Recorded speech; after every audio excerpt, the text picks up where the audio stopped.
Misfits. I, of course, your humble host, Chico Escuela, and he, my sidekick. Look at him, Earl Warwick, my sidekick. He's another one of the Misfits. I'm Pugs. That's James.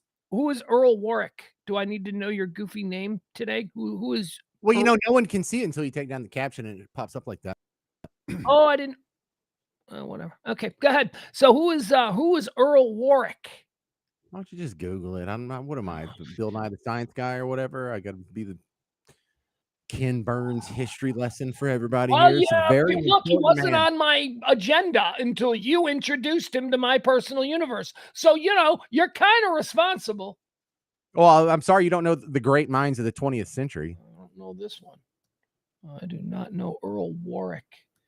See here, you pretend. You heard of Albert Einstein? Have you heard of Oppenheimer, whatever his first name was? If they made a movie about him, yeah, I'm familiar. Mm-hmm. Earl Levin, stupid middle name, Earl Levin Warwick. Okay. Mm-hmm. He was an American industrial chemist at Dow Corning who is noted for his claim. Noted for his claim to being the inventor of silly putty. Oh, that dude's a boss. Okay, good one. He's a baller. He's a baller. It's a good one. No, I could win you over. Yeah, you won me over with that one. How about mine? Any idea who I am representing today? As you are representing a small school. Wow, that is very, yes, well, little school. Yeah, yes, that is what that translates to. No, I am, of course, Chico Escuela, the great Garrett Morris character from the very first season of Saturday Night Live. Chico Escuela, the famed New York Mets retired baseball player. Baseball been very, very good to me. Chico Escuela. Of course, not on your radar. Very funny. Garrett Morris, the only funny thing Garrett Morris ever did. Yeah, Garrett Morris doesn't have a whole lot of entries in the Hall of Fame of Saturday Night Live skits. He doesn't. You ask anybody, I mean, older people, right? People who remember that first scene. You ask anybody, name something Garrett Morris did. The only thing they will ever say is Chico Escuela, or maybe but Steve Martin and Dan Aykroyd's, the wild and crazy guys, their black friend. That's the only other character I can ascribe to Garrett Morris, the black cool American friend of the wild and crazy guys and Chico Escuela. Well, it's hard for me to remember that because that year I was -2. Well, there you go. Yeah. Well, no. Sorry. Because you were born long after Earl Warwick invented the silly putty, and yet you found room in your noggin for that piece of information. It's not an excuse. Okay. Well, it also sounds, I haven't seen this skit, Chico Escuela. I mean, maybe I haven't, I just don't remember it. But it sounds like what's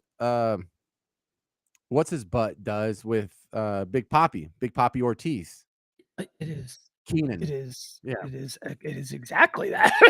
Yes, very good. It's for those of us who are old enough to remember. Yeah, that is exactly what it is. I do endorsements. I am looking for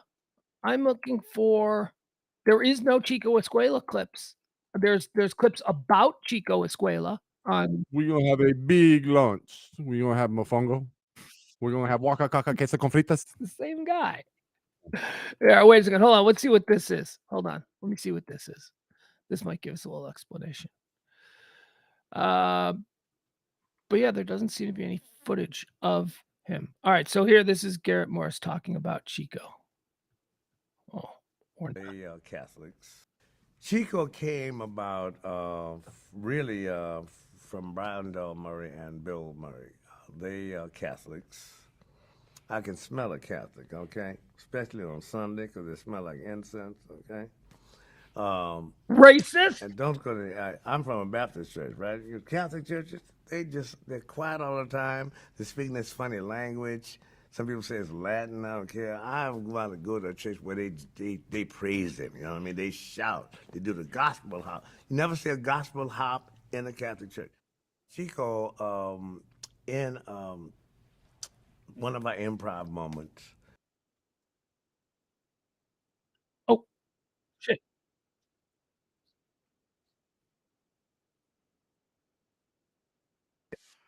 there's a meeting where you have the nun who is in charge of the cooking, and the priest who's in charge of the basketball team and all that, and they give the reports and all that.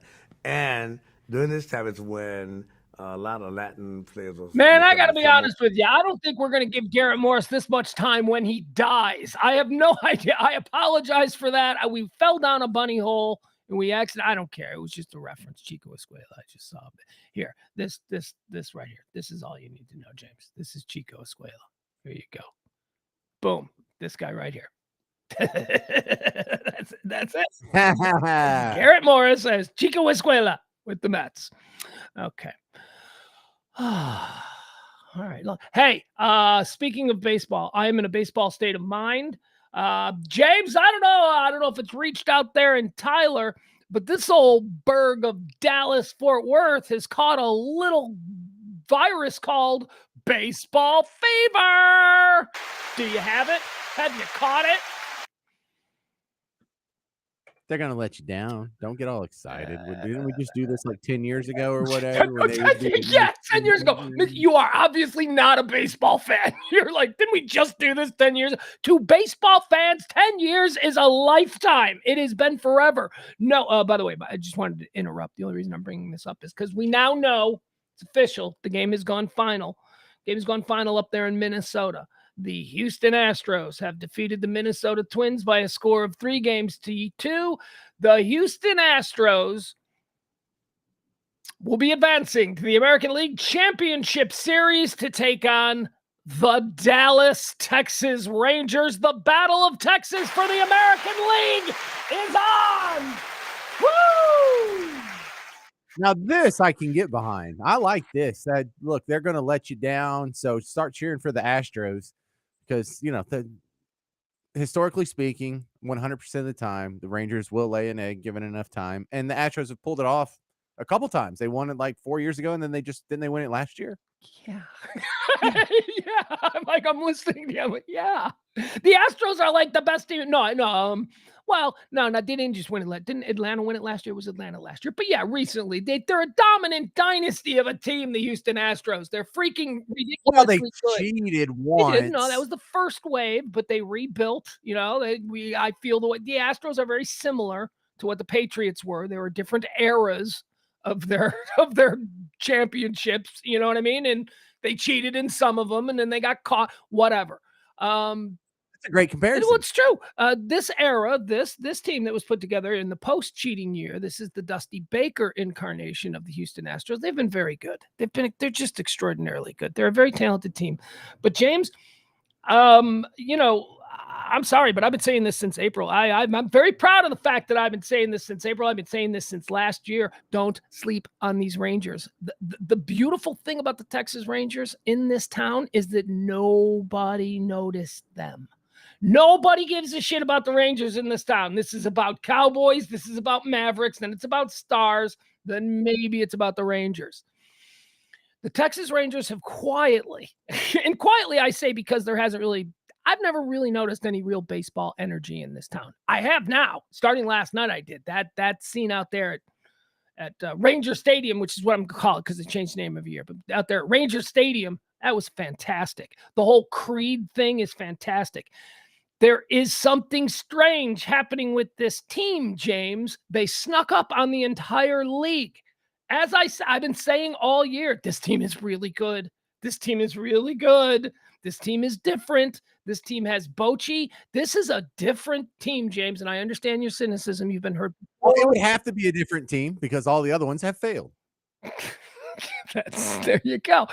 So you're saying what you're saying is very promising. I appreciate your optimism. It's not optimism. I think it's baseball wisdom. I think it's looking at this team a little bit different than we may have looked at other Ranger teams in the past. That Ranger regime, those people who are in charge, they're all gone. It's all been wiped out. We've got new coaches. We've got new everything. This is year 3 of a rebuild. Most rebuilds are 4 or 5 years. They are in year 3 of the rebuild, and they are going to the American League Championship Series.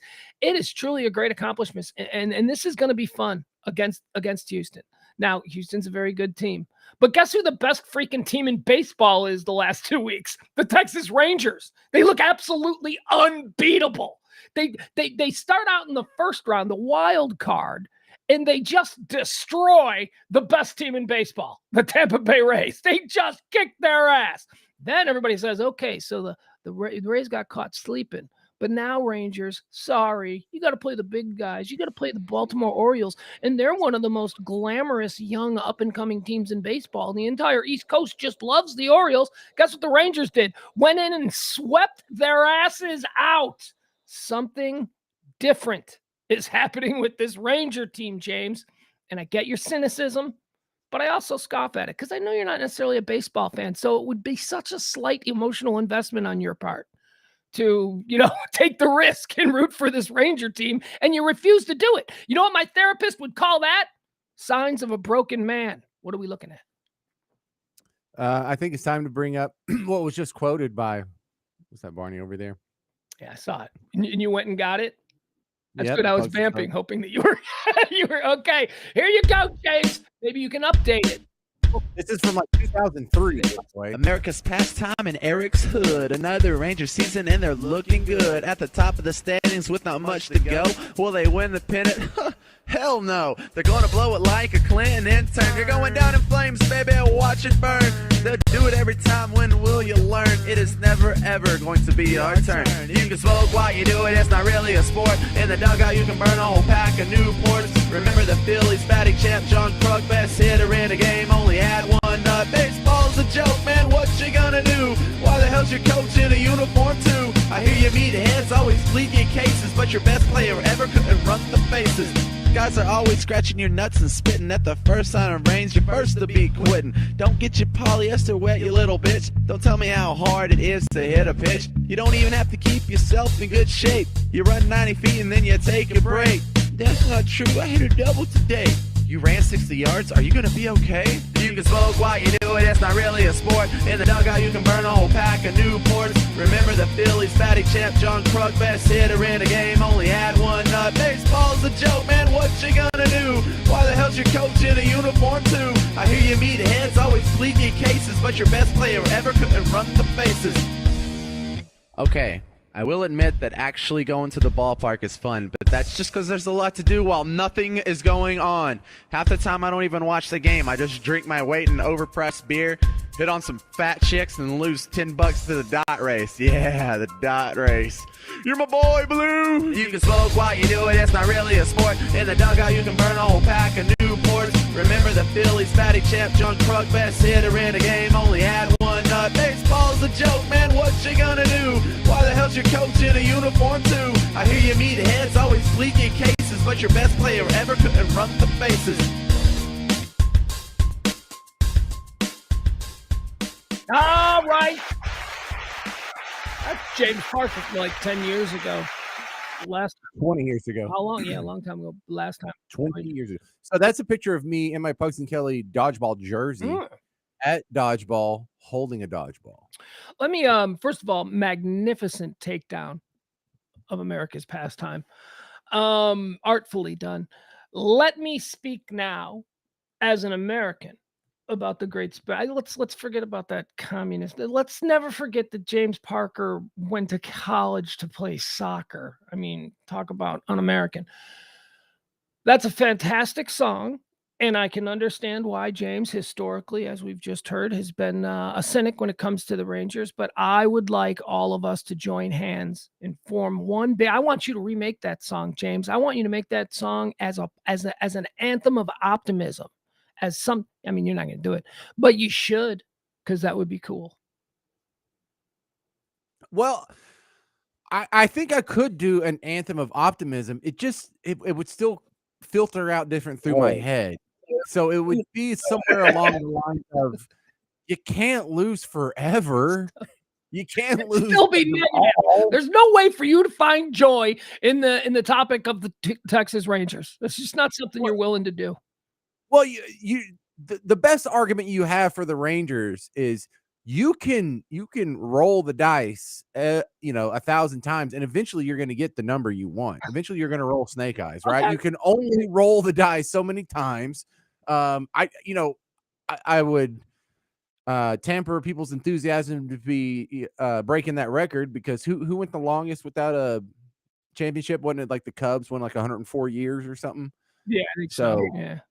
so guys, mathematically speaking, we've seen it go much longer than the Rangers drought. So you can make a case both ways. You can get excited, or you can just say, look, this is a flash in the pan. You're getting your hopes up for nothing. And I don't know, maybe an optimism song's not a bad Well, idea. I think there is absolutely no reason why it can't be us this year. James, for those of you who did not see it, let's watch the magic moment. The Texas Rangers are going to the championship series.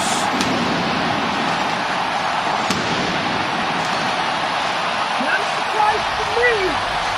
It's not easy.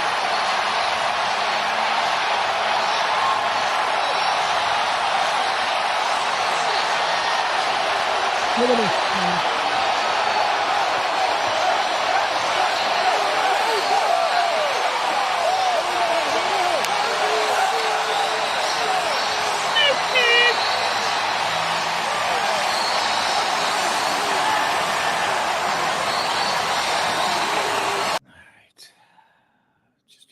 James, name 3 Rangers. You can't.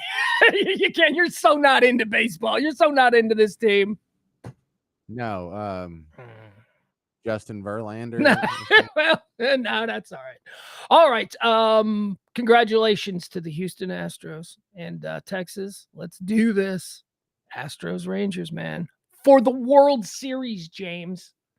Well, I like this because this is the highest level at which those two teams could compete. This is as Now. good as you get for a Texas baseball fan. Right. So. Yeah. There was a chance before that you could have had a World Series, but I hate that the Astros switched division. I hate that. Well, it makes sense that they should be in the same damn division. Like, Why? Why? Because, So you think the Cubs and the White Sox should be in the same division? No, the whole purpose is to play for all the marbles with the two teams represent the ability for Houston versus Dallas, the world title. That's what you want. Well, yeah, that would be nice, but the intra-city thing makes sense. Like the Jets and the Giants need to be in different leagues, in different conferences. That way, all teams will cycle through New York at some point. You get all the AFC teams, you get all the NFC teams, and yeah, very good. And so you have, you spread that love out. But once you go like from inside the state, I like the fact that the NFC East, except for the Dallas Cowboys, are these 3 cities that are right down the road from each other. It's New York, Philadelphia, and Washington, and it's just like a 3-hour drive between all 3 of them. And that kind of makes like the division games. You have to play these a-holes twice a year, and they're pretty much your cousins, geographically speaking. So I think there's something cool to that. I think there's something cool to having like sort of this geographical bragging rights to your division. Yeah, who are the teams that switched? It was the Astros and the Brewers, right? It was the Brewers who went from the American League to the National, and the Astros went from the National to the American.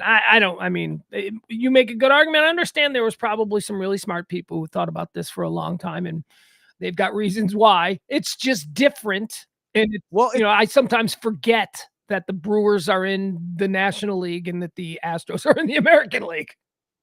I know that's still kind of shocking sometimes, but you experience that as a Bears fan. Your whole division is in a tight little group there, basically with Chicago in the center. Driving distance. It's all driving distance. Yeah. Yeah. You go west, there's Minnesota. You go a little bit east, there's Detroit. Y'all are all packed in there. It was cool when I was living in New Orleans being a Saints fan-in-law, because your division was Tampa Bay, Atlanta, Carolina. We were all just the Southeast, and it was pretty close and tight, and I don't know, just felt like you're playing your neighbors, and that makes it more fun. Well, let's get Ranger fever around here is the point that I'm trying to make. James, do you have anything today that you want to introduce? Or I would like to point out that not to brag or pat our own backs, but I thought our coverage of the Israeli Hamas fun that's happening over there was really good.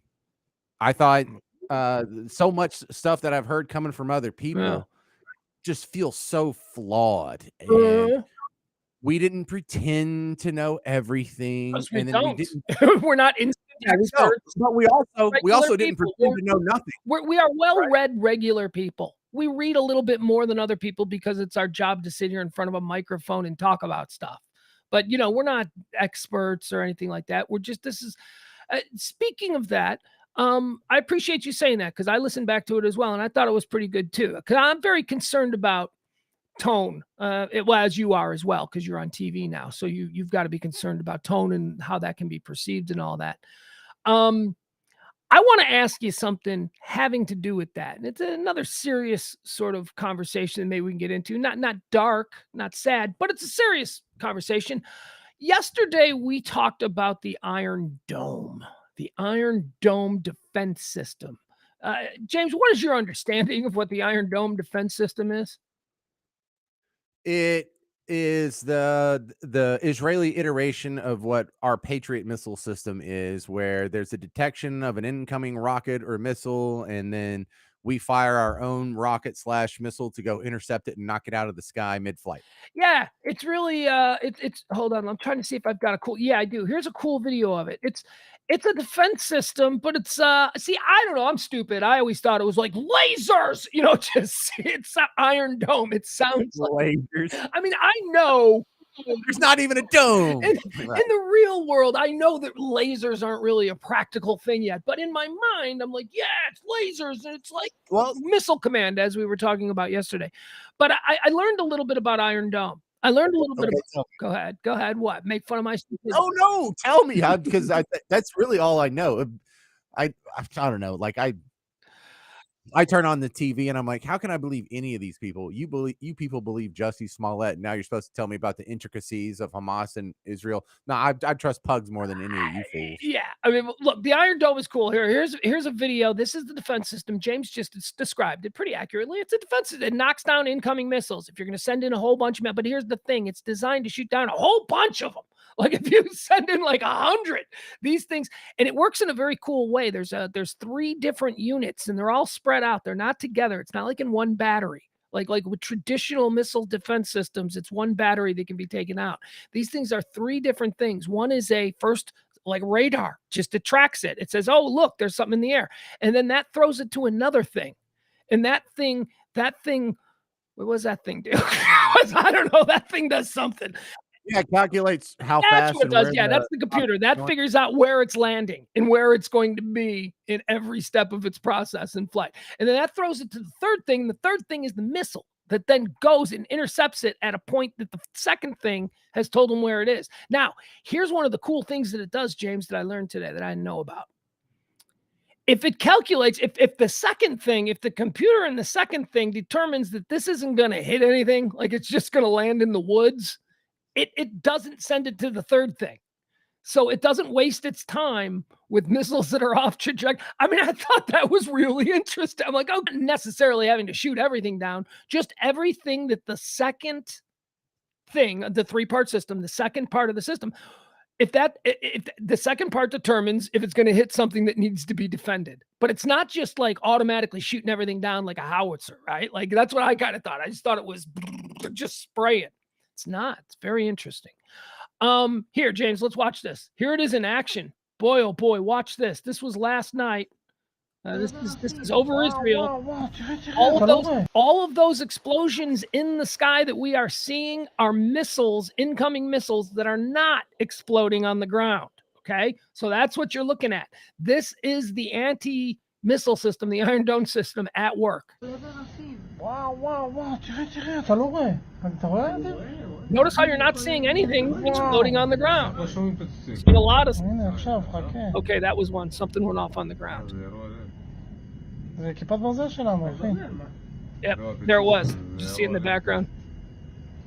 Okay, so that sounds like another one got through.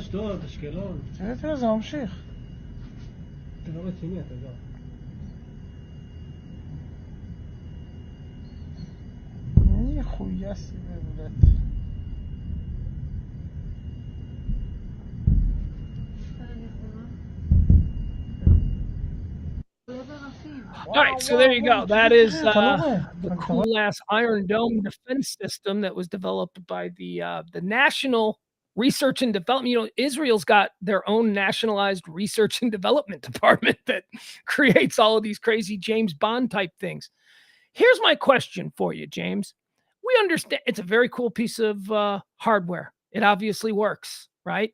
We just saw it. We watched. It's Right. doing well, and it's something that seems like the people of Israel definitely need. Certainly, they have a need for that. I don't know that the people of Indianapolis, Indiana, have a need for that, right? Like, but certainly the people of Israel have a need for some kind of defense system like that. So here's my Well, I don't think Cleveland's gonna start lobbing rockets. Yeah. exactly. Yeah, nothing's coming up from Louisville. There's not gonna be the battle of the what is that? The Ohio River. That's not gonna be a thing. No. So I do understand why they need that. And it's incredibly high tech and it's wildly expensive. Wildly expensive. But remember, the technology is completely owned by the state of Israel. It's their own research and development group that have put this thing together. And I think it's great. I think it works, and I'm glad they have it. Here's what I want to know. Why do we pay $1.6 billion a year for it? We pay, the United States of America, we pay $1.6 billion for the Iron Dome missile defense system. James, did you know that? I didn't know that till today. I know we do aid for Israel, but I'd never really seen it itemized in this way, where it's 1.6 for this cool ass defense system that we don't need. James. Well, this is one of these places where I have to tread carefully because this is something that can easily be misinterpreted. But as a libertarian, we do not believe in giving foreign aid to any country, Israel or Palestine or Ukraine or China or anybody. And so it would be interesting to see what would happen if we withdrew that money. Do you think they would still pay for it themselves? Do you think they would still come up with the money and find a way to come up with $1.6 billion? Of course. That's why this is so strange to me. It's so I'm wondering I mean, look, I understand that the state of Israel and Israeli friends of Israel here in America and all that kind of stuff, they contribute a lot of money to people running for office. They do. They're big donors. Israel. That's why both Republicans and Democrats, man, they are diehard pro-Israel. I mean, well, I'm a diehard pro-Israel. I see what's going on there, and I see what Israel does with the land that they're in control of, and I see what their enemies do with the land that they're in control of, and I like the Israelis' results better.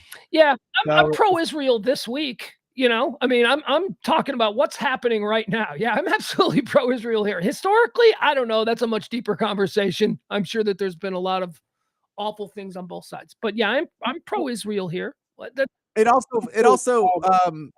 There's the other side of the spectrum where you think maybe we're not paying to make sure Israel can defend itself. Maybe we're paying Israel to make sure they don't wipe out the dudes on the other side of that Gaza Strip wall, because they apparently have the ability to do it. If they can just randomly be knocking rockets out of the sky like that, was 3 dozen at a time, they could certainly pull off this genocide that they're being accused of perpetrating on the Palestinian people. If they were trying to do a genocide, I think they would have accomplished it by now. I think you are exactly right. I think you just nailed it. That is exactly what I think. I think that we pay them $1.6 billion. It's hostage money.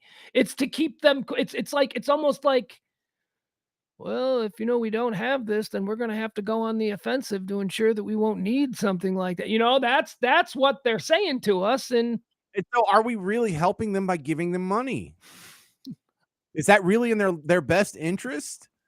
I don't know. Long term? I don't know. I mean, I just don't understand the 1.6 billion. I mean, I do understand it. Look, I'm being silly. I have my tongue in my cheek, right? I understand this is just more political nonsense and people using our tax dollars for things that benefit them and glorify them. And I'm just pointing it out. Yes, the Iron Dome is really cool and we're watching it. But then today I was reminded after a little bit of research that holy shit, we pay $1.6 billion a year for that thing. And we don't get to use it. We don't get to borrow it on weekends. But we also give money to that ends up in the hands of the Palestinian Authority. We just gave a few billion to Iran, which we tend to do from time to time. We openly give money to the Palestinian Authority. We have aid package. The Palestinian Authority is a globally recognized, legitimate diplomatic body. So we do that. Now, Does some of that money fall into the hands of terrorists? Absolutely. That's been happening for generations. See now this where Barney says it's in our interest, James. It keeps the oil flowing. No oil is at stake here. Don't just throw out oil because it's in the Middle East. Don't be that lazy. Israel doesn't have oil.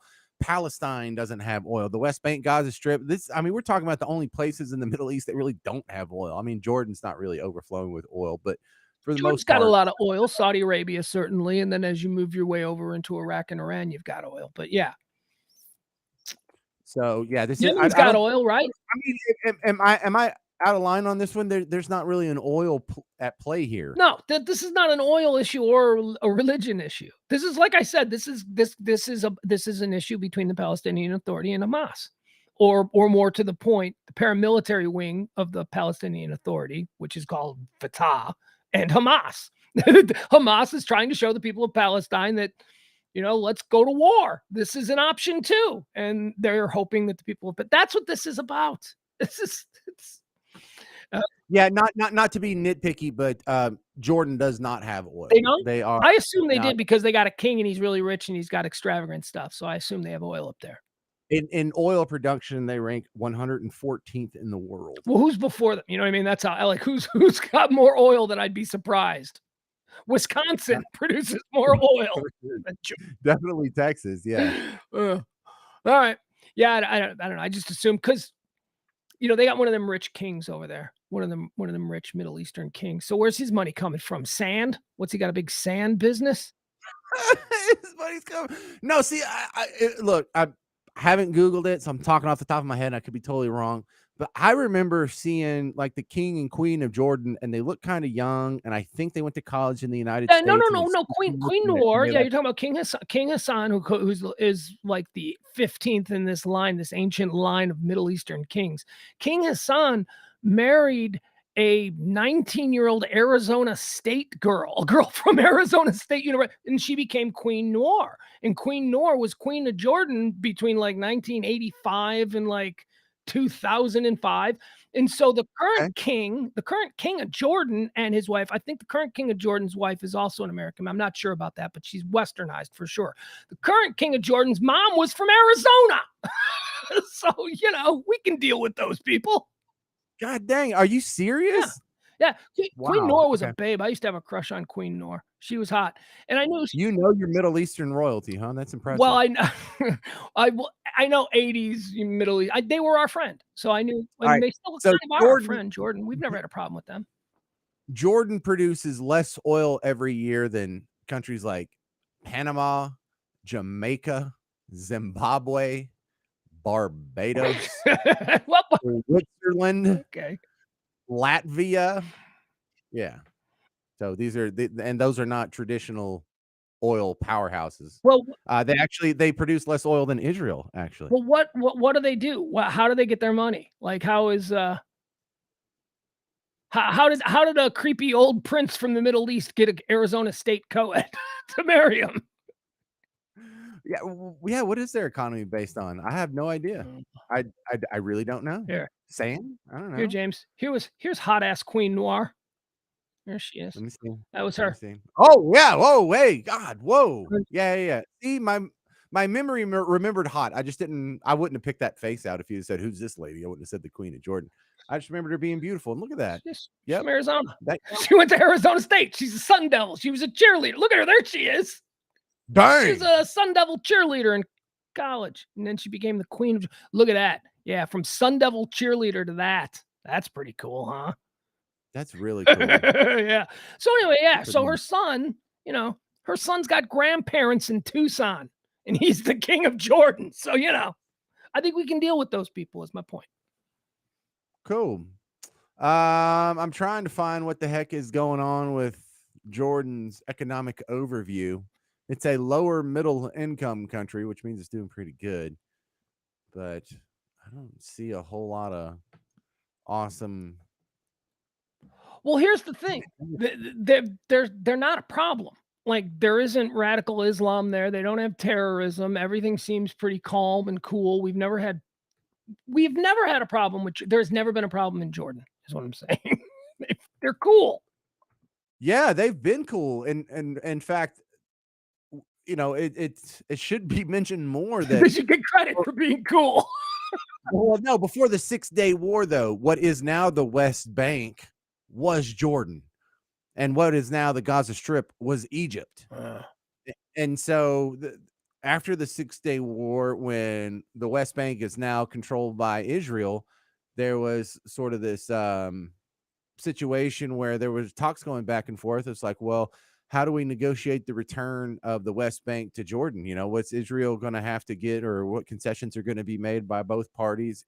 And it kind of, I don't think it was ever explicitly said, but just sort of implied that Jordan didn't really want it back.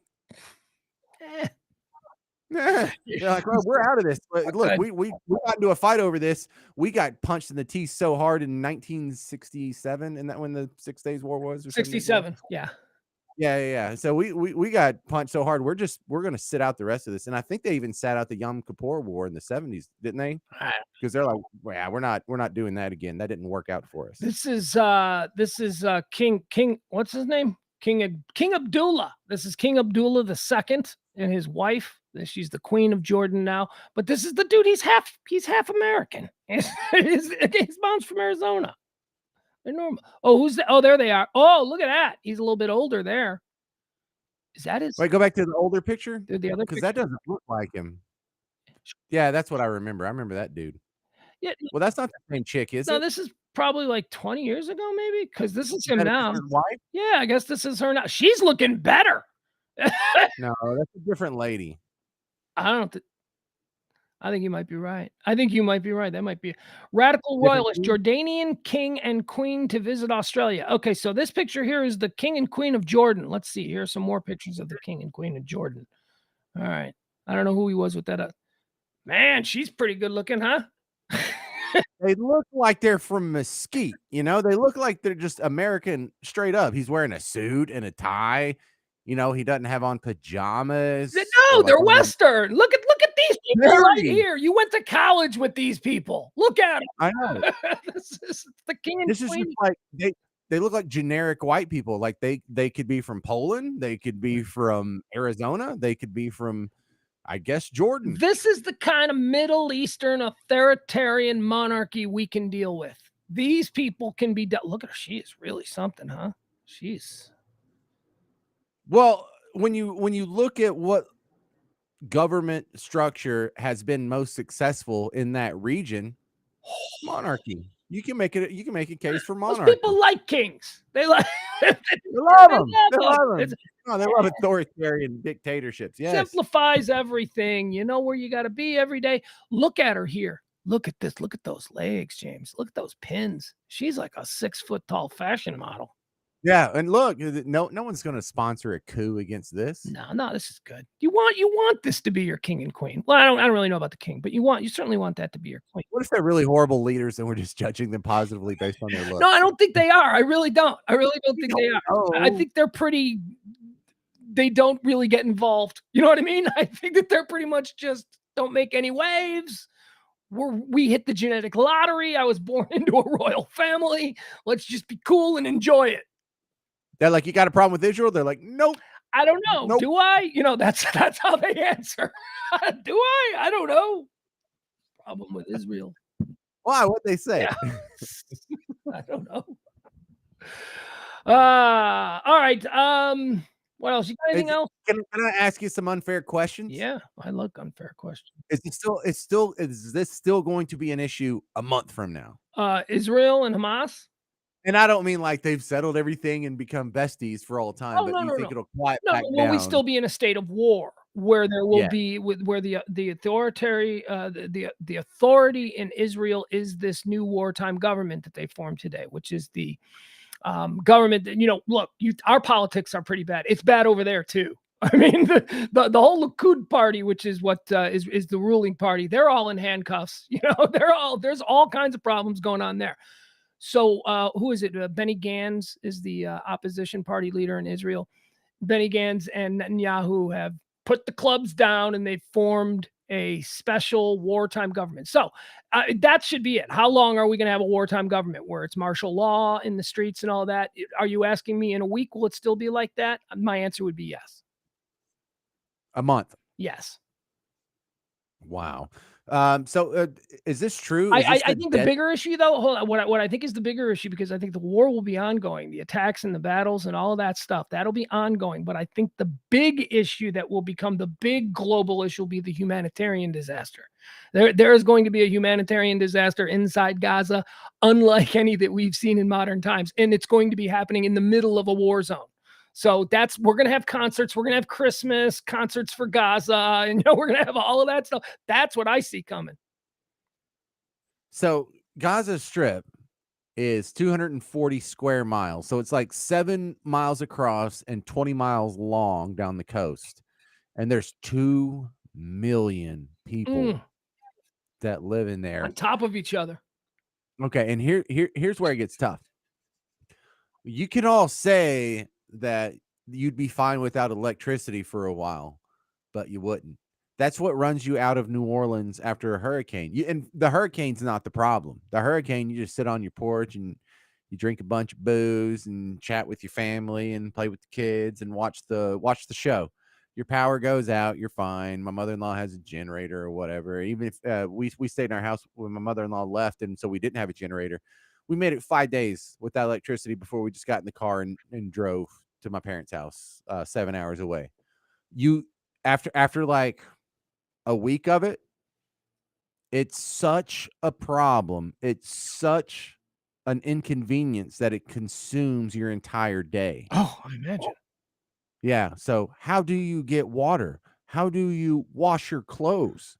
How How do do you you, wash yourself? How do you bathe yourself? How do you treat injuries? How do you disinfect wounds? How do you I mean, there's how do you? I mean, we can't here's that's all very interesting, and I like the comparison to what you experienced after a hurricane, because that is the complete lack of utilities, the things that you need for your everyday life, the complete lack of that. That's a shared experience. However, I would say that this is an even different kind of a thing because, well, we talked about the missiles still falling from the sky, so that complicates things. Not only do you not have internet, but there's also things falling from the sky.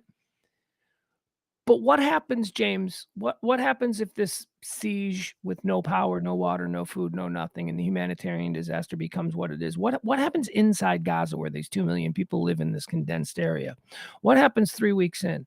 What neighbors turning on neighbors? What happens when you have a jar of pickles and now suddenly the person across the street is gonna fucking murder you for a jar? I mean, what is the living conditions going to be like for the people that are in there? I mean, I just can't imagine. No power, no water, no clean, poop, shit everywhere. I mean, just yeah, but so the question is infection, there at some disease. point I think it's easier for us from the outside to say this, but at some point, don't the people look at Hamas and be like, okay, we got to get rid of you. This amount of suffering that we're enduring is not based on the Jews, it's based on Hamas.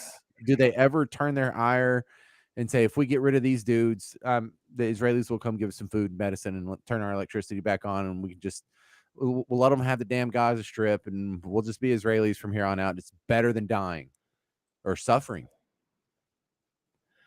I'm not sure because you know why? Religion's involved. Yeah, but yes, there's a religious aspect to it. I like what you just said there because so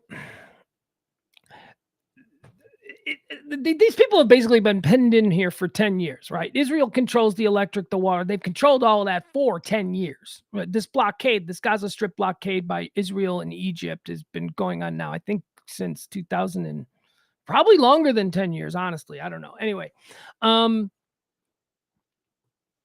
completely lost my train of thought because I was thinking about Oh, it I was being saying like the purge. All I can imagine is it's like the purge.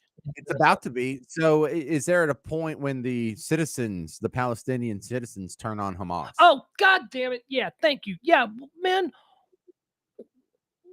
I have friends who are, Muslim. I have friends of that faith. Two of them, I talked about them yesterday. Um, they're not terrorists. They're good dudes. They're just raised here in Texas with parents who came from a different country, who had a different culture. They're good dudes. They're good dudes.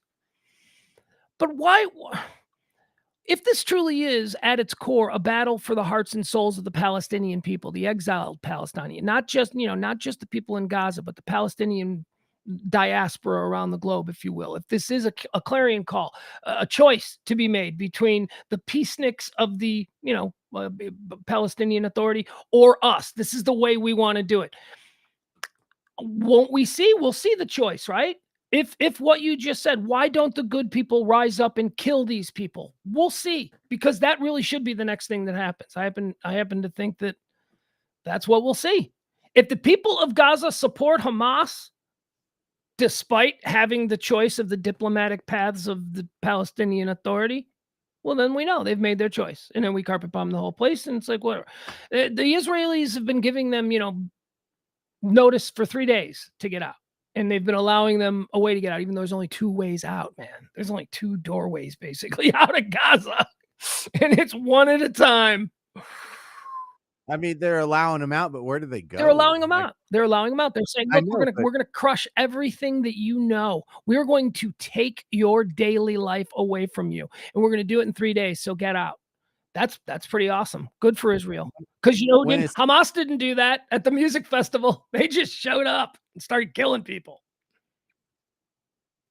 so where do they? I mean, where do they go? Because you're not just going to go to the DoubleTree in Cairo and hang out until you can get a new job Yeah, or what? right. Where do The they rich go? ones will. Those people will. No, this is where you'll start to see the humanitarian disaster. There will be tent cities. There will be refugee camps that are built up right outside there. The UN, Israel will allow the Red Cross to come in and all those, and that's what we'll see. And this is where the beginning of the humanitarian crisis will be, because Israel is going to flatten Gaza.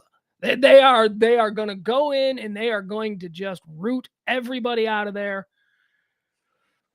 But knocking down all those buildings doesn't help anything if it doesn't kill the Gaza militants and Gaza hierarchy and power structure or whatever. Just you don't have to blow up buildings. They need to just go kill human beings. I don't know. I don't know. Yeah, I don't know either. It's just It's like we're just a couple of regular dudes. We read newspapers. That's maybe the only edge we have over the the guy sitting next to you on the phone. we know the Queen of Jordan is hot. Yes, I know that Queen War was hot and that she went to Arizona State. Yeah, so we're not total No. idiots. All right, that's it. There's no show tomorrow, James. You got anything in closing? Do we have anything we want to go out with? There's no show tomorrow because my kid's got a football game. Yeah, we got one too. It's actually homecoming in Bug Tussle, Hey! and yeah, we had the homecoming parade in Bug Tussle today. And man, parades from my 16 years in New Orleans that I got used to, and the It homecoming ruined you? parade. You're a parade snob? I'm not a parade snob. It's just different. It's a little different. Okay. It's not quite the same. It's not quite as big and awesome. But what is cool is down here in Bug Tussle, whenever the local fire department or whoever after a storm, they have to clear out branches from the streets and stuff, tree branches or whatever. They go dump them at the bottom of this hill behind my church, and my church is next door to the football stadium in the high school. And so what they do is once a year, all this dumb stuff that gets piled up, they let all the seniors paint their own palette, and then they throw it onto the pile of sticks, and then they burn it all. No, there's a giant bonfire that's kind of behind my church, but also behind the football stadium. So the end of the homecoming parade, after it goes around the football stadium, curls into my church's parking lot, and then we have a big bonfire there while the band's playing and the drummers are doing their thing and stuff. And so that's where I was at earlier today, just right in the middle of freaking America, dude. That's where I was in Oh, America. that just sounds divine. Hey, couple of things I wanted to get to that we didn't have time for. There was a Bigfoot story. Did you see the Bigfoot story from earlier today? No, but I'm interested because the Bigfoot convention is in Jefferson next weekend. Oh, Jefferson. well, maybe this is a bit of a hype piece for that. The other thing that I wanted to talk about, we'll talk about it tomorrow on the High Noon Show. But did you hear the Jada and Will story? They've been separated for 7 years? No, I don't believe that. I don't believe that for a second. What the hell's going on with these people? Why would Yeah, she he put it wouldn't- out there? What's her game in putting it out there? I hate these people. I hate these people. I don't know. At some point, if you have been rich and famous, since you were a certain age, like a certain young age, there's this pattern of arrested development that not all of them, but so many of these people have. Because we were just talking about how me and my wife's friends were talking about how Taylor Swift is like 34 now, Yeah. but she still acts like a 17-year-old. Guess who's talking about so and so? And look at my new boyfriend, and aren't we so cute? And we're so fun. And it's like that's not how a 34-year-old talks. You know, that's not how you and I talked when we were 34. You were on your second wife. Yeah, at she still 34. acts like a teenager. She's still, yeah, she's got that. She's been infantilized. But Jada Pinkett has been famous and rich as hell since she was like 23. So she's always had just sycophants around her and yes men and money and just sort of the ability to not have to face the next level of life like the rest of us do. And they act like high school kids. Will Smith, same thing. He got famous at 18. They act like high school kids. They're not deranged. They're not stupid. There's nothing like mentally, psychopathic or sociopathic Oh, I think about there's them. something crazy Children. sociopathic about Jada Pinkett Smith. I No, think that she is way. Oh my god!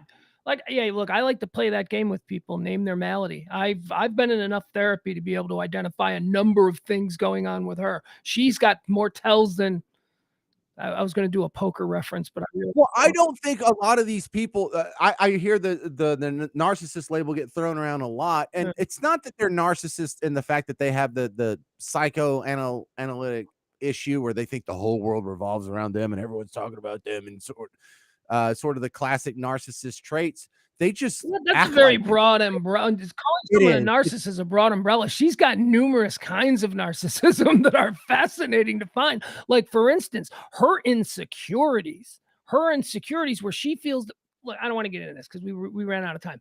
But That's exactly right. But that she's acting like any 15-year-old yes, would if you gave her $40 million right but now. we disagree. There's something wrong with her. There's obviously something wrong with her. She's probably had mental health help for 20 years.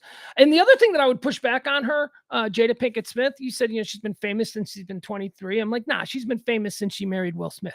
I know that she was an actress. I know that she was in things, but she wasn't. Dude, she was in like Menace to Society, Yeah. and didn't she date Tupac at some point? Well, she dated Tupac, but that was even before Tupac was famous. She went to high school with Tupac in Baltimore. They came out to Los Angeles together.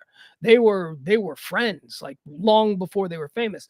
No, she was she was a working actress who had a little bit of notoriety in the early 90s. But Will Smith was Will Smith. And her hooking up with him made her life. She would be, who's that chick? Who's the chick that was in Clueless? Like there was a number. Stacey Dash.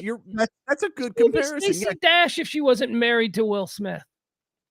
Okay. All right. Well, she I don't know. Different World is the first thing I remember her in. And you're right, that's not huge. That's It's not a sitcom on TV. It ran for a couple of years. It's not even Cosby. It's a spinoff, a lesser successful. God, she's famous because she's been on red carpets, because cameras have been in her face, because she's been in the arm of the biggest movie star on the planet. That's why. It's like Rita Wilson. You think Rita Wilson is a famous actress if she's not with Tom Hanks for 40 years? No. Yeah, you're okay. Hey, let me show you Bigfoot. Okay, so here's I want to know this Bigfoot story because I think I'm talking to these Bigfoot guys next week on my TV show. Well, here, let me so this is a train. This is in Colorado. This is going through the mountains of Colorado, and these were people on a train who were taking pictures of elk. There were elk apparently running alongside the train, and then they saw this. And it's all Bigfoot? They saw Bigfoot. So you tell me, you watch. Here he is right here.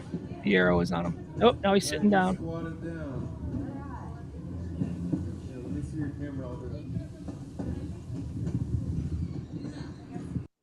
You see him walking? I do. Sitting down.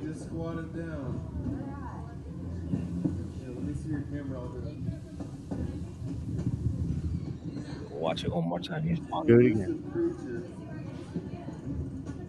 Alright, just squat it down. Yeah, let me see your camera all day. Okay. James, thoughts? Because I've got some. Go ahead. All right. First off, well, I guess Bigfoot's real. My second thought is I don't know what that is, but I know Bigfoot's not real. God damn it. That is not Bigfoot. I have questions.